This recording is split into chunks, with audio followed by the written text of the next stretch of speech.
Can you hear me? Can you hear me now? Oh, we hear you. Okay. People that know me would recognize that my favorite piece of legislation is the Canadian Bill of Rights. And it protected us through this past year more than people realize, because it compels the police to follow the conditions, unlike the Charter. And in Ontario, they did not enforce the bylaws. They didn't stop you at the side of the road. They didn't bash in your house at Christmas, remove everybody, and lock your house down, and so on and so on. But now we have some other issues that are not protected in all cases with the Canadian Bill of Rights, and that is the situations of forced vaccine. For federal employees, easy peasy, Canadian Bill of Rights, you got it, Section 1A. That protects your right to informed consent. But for other employers, private employers, municipal and provincial employers, it does not apply. However, we still do have very strong legal provision to protect us in the event that the employer requires the vaccine or the forced PCR test. Because I understand some of them are saying, okay, fine, if you don't get the vax, you'll have to have, a high number of PCR tests. PCR tests also easy peasy. There's a piece of legislation that was passed in 2017 called the Genetic Discrimination Act, and it makes it a criminal offense for anybody to require anybody else to have a PCR test. So that's government, that's private, that's retail, that's whatever, services, you name it, all illegal, with very high penalties. Or if they're going to proceed, airlines, they can't. There's no exceptions. And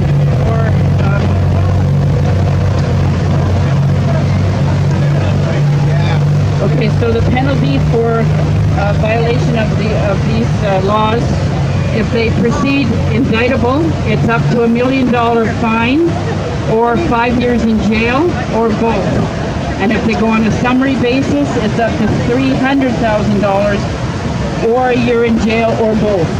So it's very serious shit. You know, it's not just a little misdemeanor where they're going to get a slap on the wrist. They're going to get their ass kicked. So police, call police. And people are using this, and it's working. So I think we ran out of all the paper resources that we brought, but everything's on Stand For These site. So you can get the name and the link to this document. I've got your questions now at the end. We'll do questions at the end. The way to deal with forced vaccine, there's two rights that are associated with forced vaccine. One is the right to informed consent, and the other is the right to privacy of your information, especially your medical information. So if the employer has got a little clinic there and he wants you to do the vax right there, that's also assault, because any act of, well, this is an act of penetration even, without consent, that's assault. They're forcing you. If they say you're going to be fired, or you're going to have to sit in a corner by yourself behind a screen and can't talk to anybody, that's intimidation and coercion. Therefore, it's assault. So even though it doesn't have its own act, you can still report that to police. And it's attempted assault when they're in your face about it and threatening you about it. You can make a claim for attempted assault.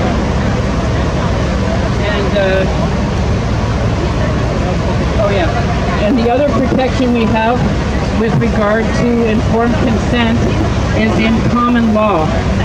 And going back to 1945, the Supreme Court has been repeatedly confirming that Canadians have the right to informed consent. And they explain what it is.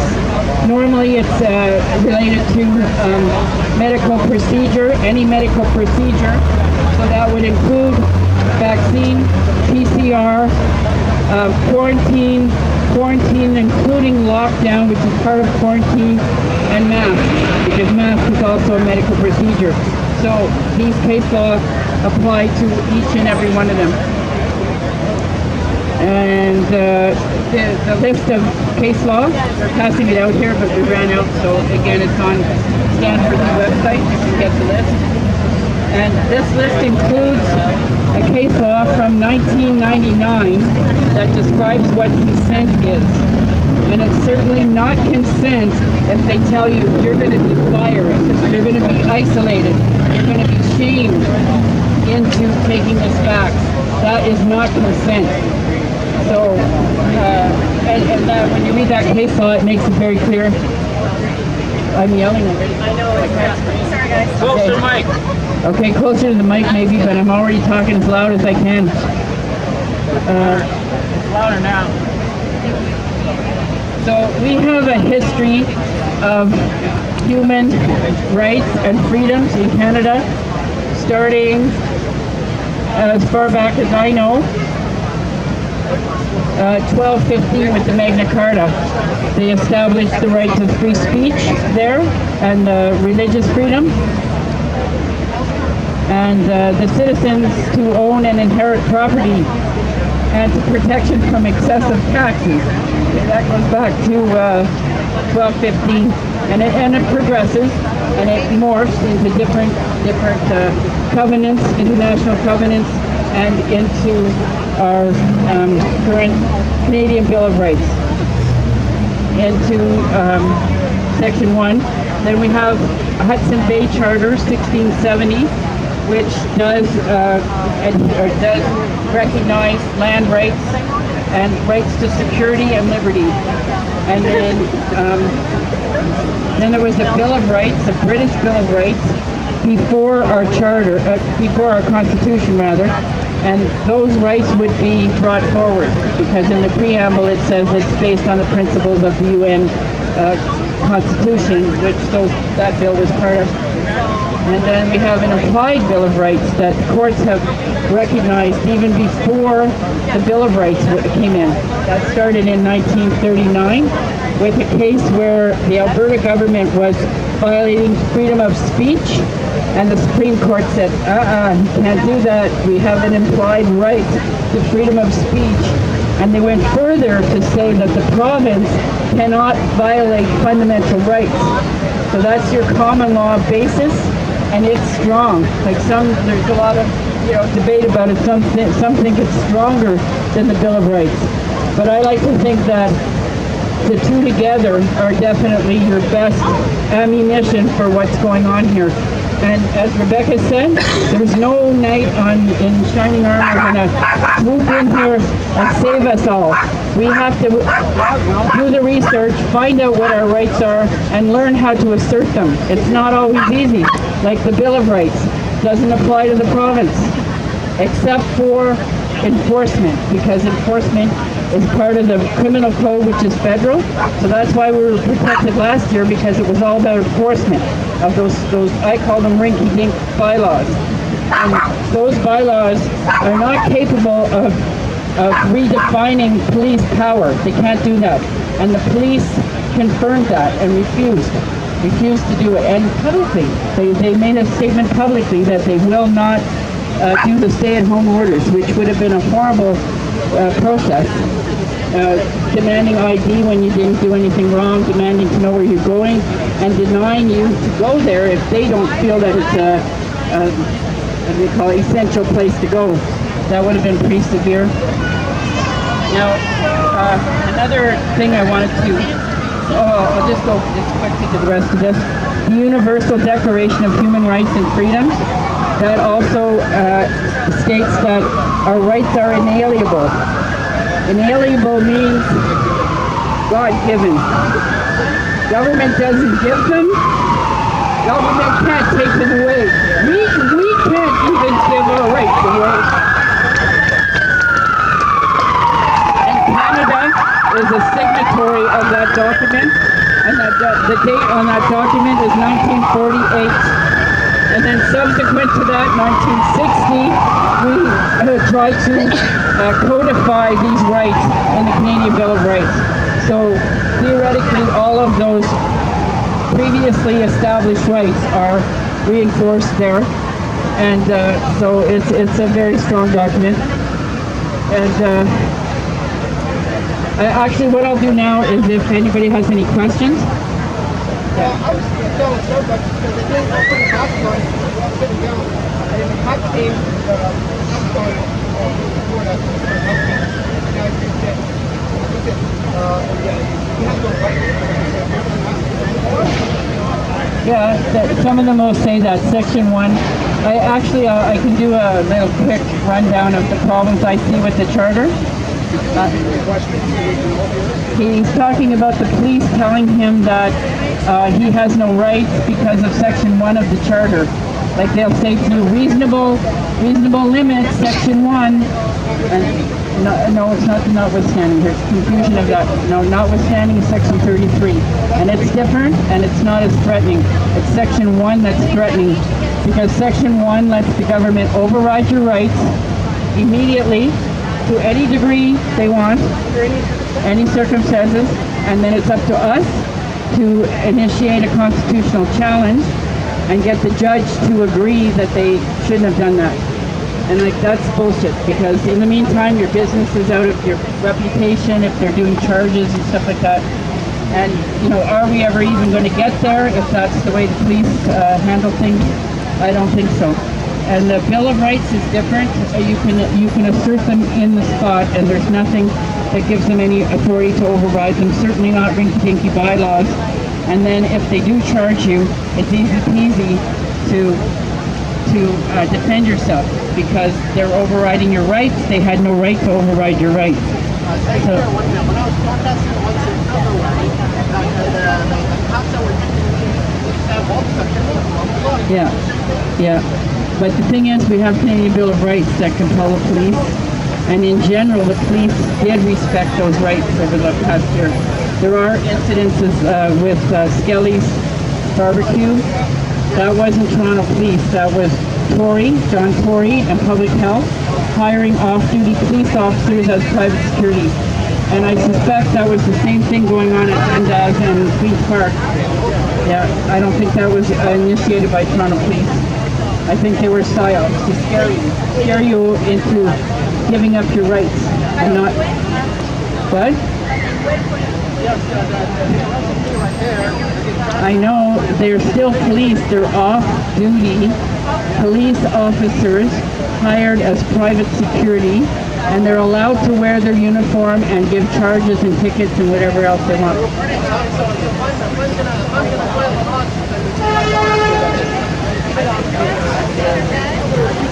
I can't do that kind of analysis here, standing in the middle of this.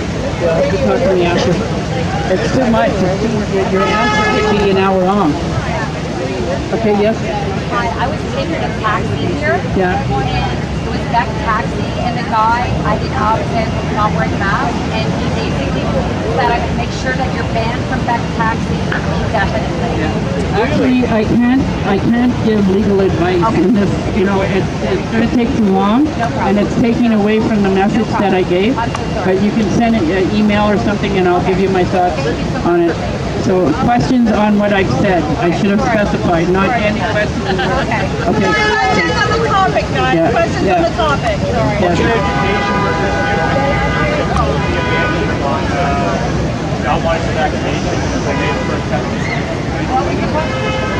Did you hear anything I said in the speech? I missed the first part, so I was talking about. Okay, well, it's all written on the documents that are on Stand for C. I don't think it's going to repeat everything I already just said. You use common law rights, and I talked to you personally about that already, too. I know, but it's later stated if you're. I know you talked to me about that, too, and I answered you, in full. I didn't hold anything back. So you need to know what your rights are to search your right. Your common law rights are what apply there. And if you want to get a breakdown of them, it's on Stand for the website. So, any more questions? I just wanted to offer a comment. Yeah. You helped me when I was arrested. You helped me with my first hearing. Now I'm defending myself, but I'm not defending myself. I'm attacking them. I'm going to counter-sue them They have kidnapped me. They stopped me with my van. They pulled me out of my van, and they basically violated all my rights. So when I go to court, I'm gonna fight until I die. We do need to fight them. My message today is we've got to fight them with effective methods. Like these ideas that we're going to make a new system and just ignore that one and rescind and don't engage and all that. That's a pipe dream. That's not happening. People are not going in any numbers to that route. And the other ones that want to have a violent revolution, well, we don't have any effing guns. So let's not go there. Plus, Canadians aren't into that sort of thing. And we don't have to do that. We don't have to walk away from this system because it's basically sound. And it does have our rights delineated in there. And we can assert them and bring things back. And I'm going to just make one final comment. A lot of people say, they did this, they're doing this, look at what they're doing. They're corrupt, it's all corruption. As though they're just innocent bystanders and had nothing to do with it. That's not true. It's our complacency and our laziness for not holding them accountable as this corruption developed over 200 years of it. We just sat back and just let it happen. Now we have to stand up and identify who's screwing around, use our laws. Nothing wrong with using the law if it applies. If the police are not willing to do it, you can create pressure. You can sue the police if they're not doing their job. That kind of thing. We have to do this, and it's our fault that it's so out of control. And we have to bring it back, and we can. We can. All you have to do is find out where the rights are and how to apply them. Good exchange. Thank you.